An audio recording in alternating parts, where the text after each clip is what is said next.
سورة الماعون. بسم الله الرحمن الرحيم. Au nom d'Allah, le tout miséricordieux, le très miséricordieux.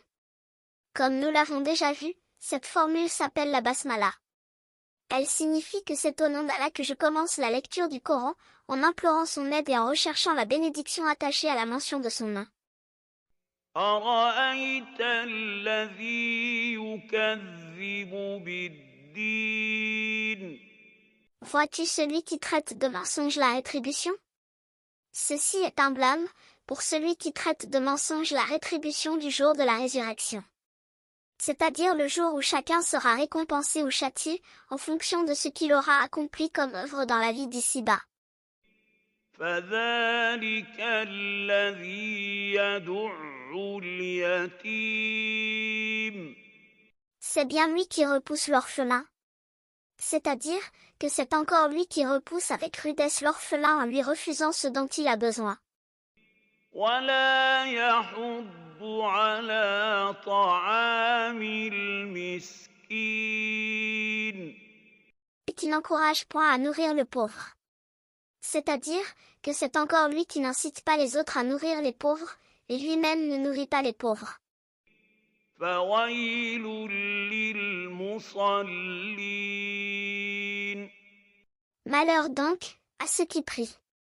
C'est-à dire que le châtiment attend ceux qui ont l'habitude de prier en retard. الذين هم عن صلاتهم ساهون. Tout en négligeant leur salat. C'est-à-dire qu'ils n'accomplissent pas leur prière convenablement et ils ne se soucient pas de respecter l'horaire de la prière. Ainsi ces personnes n'ont pas donné à l'ordre d'Allah assez d'importance, alors que la prière est l'action la plus importante, et le deuxième pilier de l'islam. Le reproche est fait à ceux qui sont distraits de la prière, pas à ceux qui sont parfois distraits pendant la prière, car ceci peut arriver à n'importe qui. الذين هم يراءون. Qui sont pleins d'ostentation. C'est-à-dire qui prient et œuvrent avec ostentation, sans être sincères envers Allah. Ils accomplissent les œuvres en recherchant le regard des gens. ويمنعون الماعون. Et refusent l'ustensile. C'est-à-dire qu'ils refusent d'aider les gens, même quand ils n'encourent aucun préjudice à les aider, comme de prêter un simple objet, un récipient, ou un seau par exemple.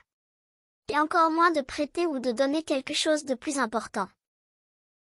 Cette sourate nous apprend donc à être généreux envers l'orphelin, de même qu'il faut être généreux envers le pauvre. Dans cette sourate, Allah nous ordonne d'accorder de l'importance à la prière, de bien l'accomplir, de l'accomplir sincèrement pour Allah seul, et de l'accomplir à l'heure. Et cette sourate nous encourage à faire le bien, même s'il est minime, et même si c'est des choses simples comme prêter un ustensile, un livre ou autre chose similaire. N'oubliez pas de vous abonner, et d'aimer la vidéo.